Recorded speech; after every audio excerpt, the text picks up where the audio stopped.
Hey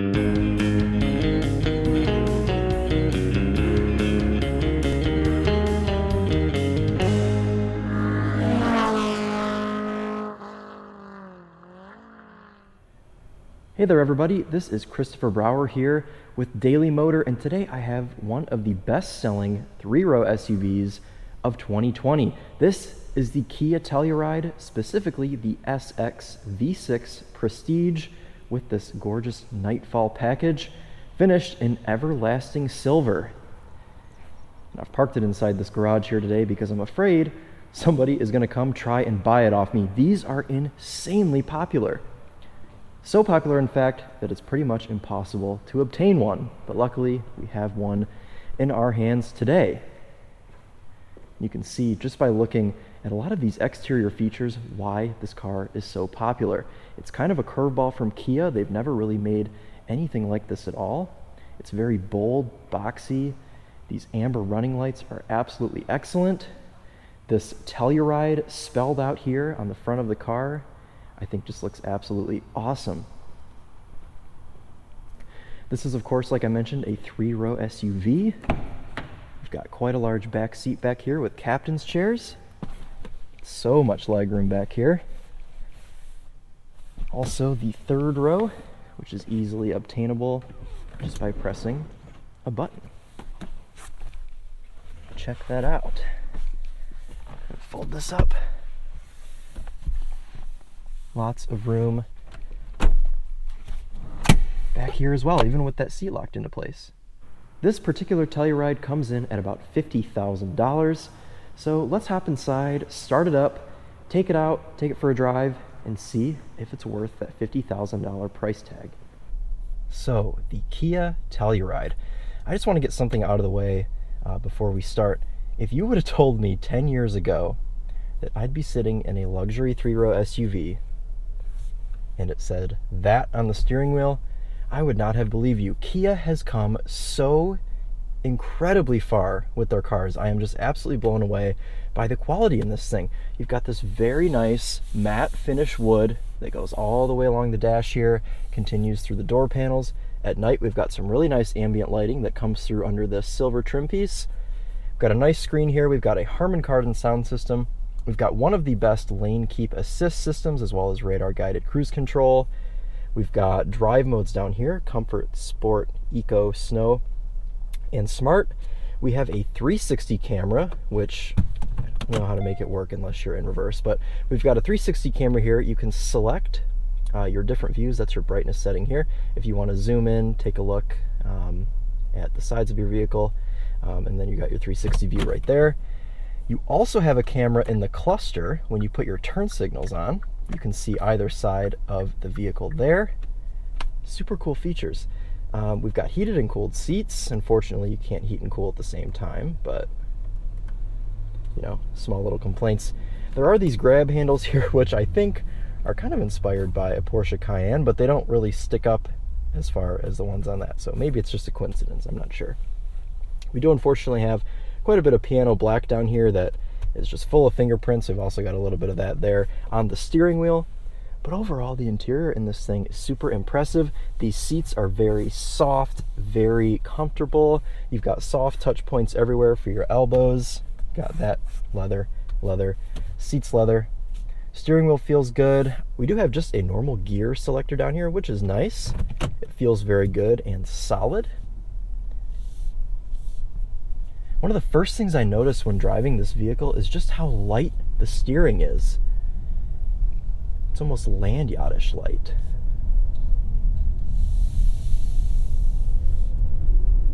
We do have a 3.8 liter V6 that makes about 291 horsepower, which feels about as it should for a large three-row SUV. It certainly isn't fast, but it's just enough power for mom to get her kids to soccer, to take them on a nice road trip, be able to merge on the highway with no problem.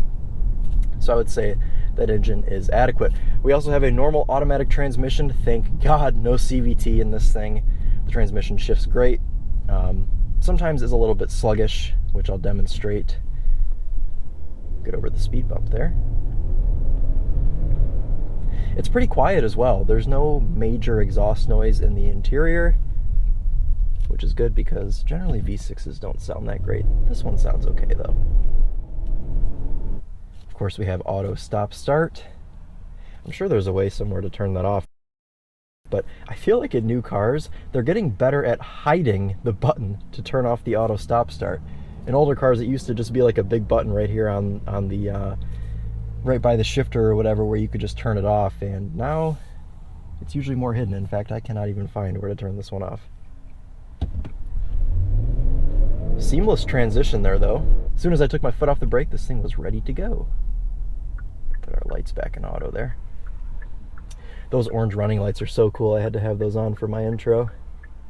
Such a cool look. Really sets this thing aside from other SUVs. When you see one of these coming down the road, you're always going to know that it's a Telluride.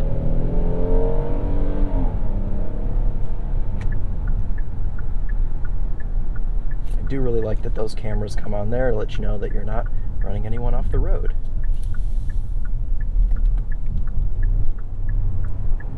A little bit of tire squeal from those Michelins.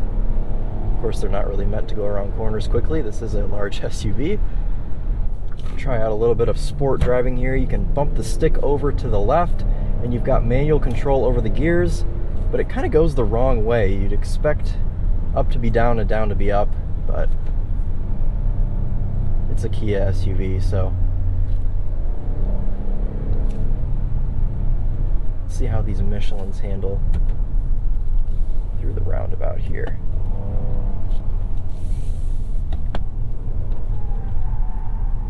Okay, quite a bit of understeer and tire squeal.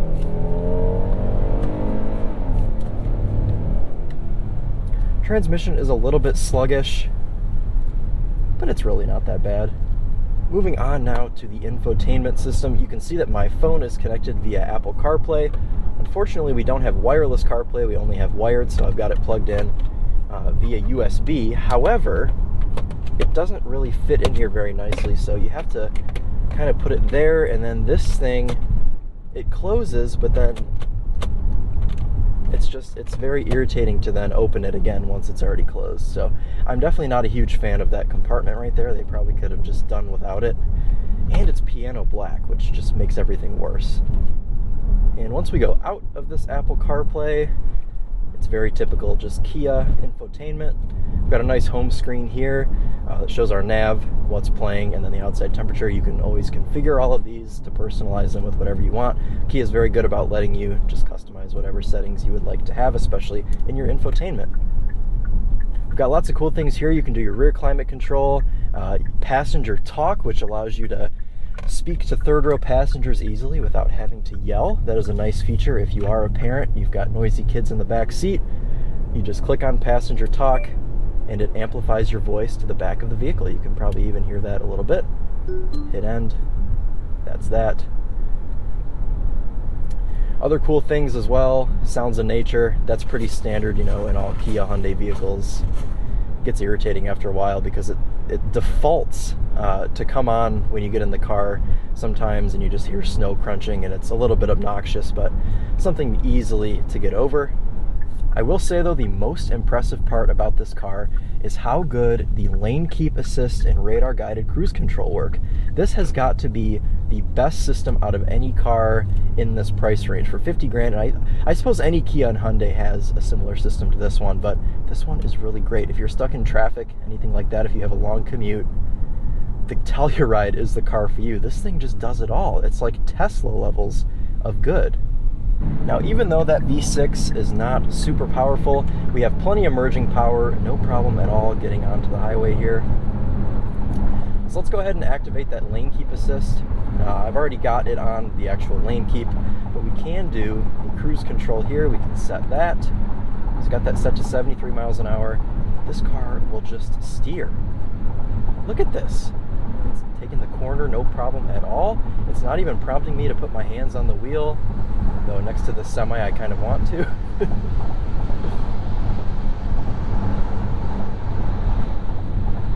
This has got to be one of the best systems. It's so nice.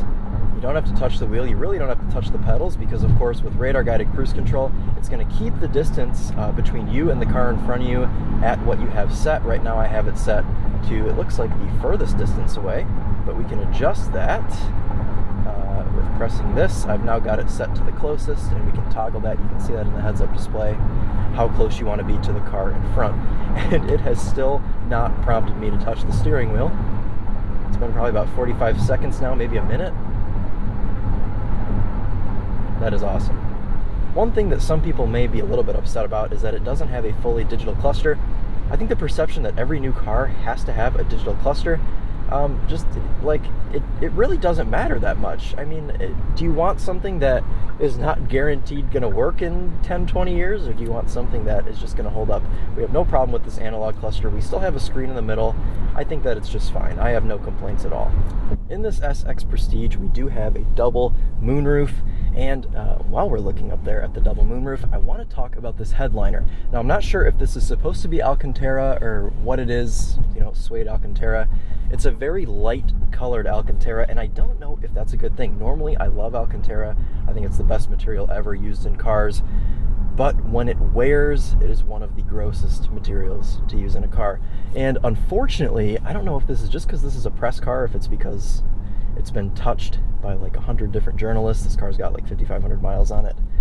I'm a little bit nervous that this is really not going to look that great over time, because this one already looks a little bit dingy, which is unfortunate. I think maybe they could have gone with a black headliner, but with a black headliner, sometimes you sacrifice airiness or like comfort in the interior, because it makes things seem a little bit dark and stuffy, I guess you could say. But I guess we'll have to see over time how these headliners hold up, because I love the idea of an Alcantara headliner, but I just don't know with this light color, and especially if you have like children in the back seat that are touching it. One stain on Alcantara, that's it. It's over. It's done.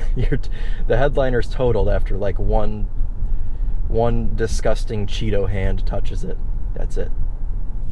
All right, and that is going to pretty much sum up our drive of the Kia Telluride. Is it worth the 50 grand?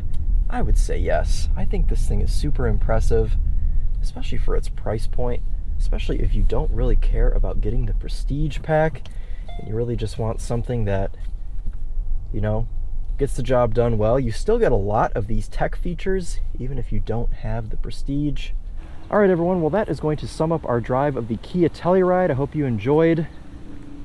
What do you think? Would you buy one of these? 50 grand, 40 grand?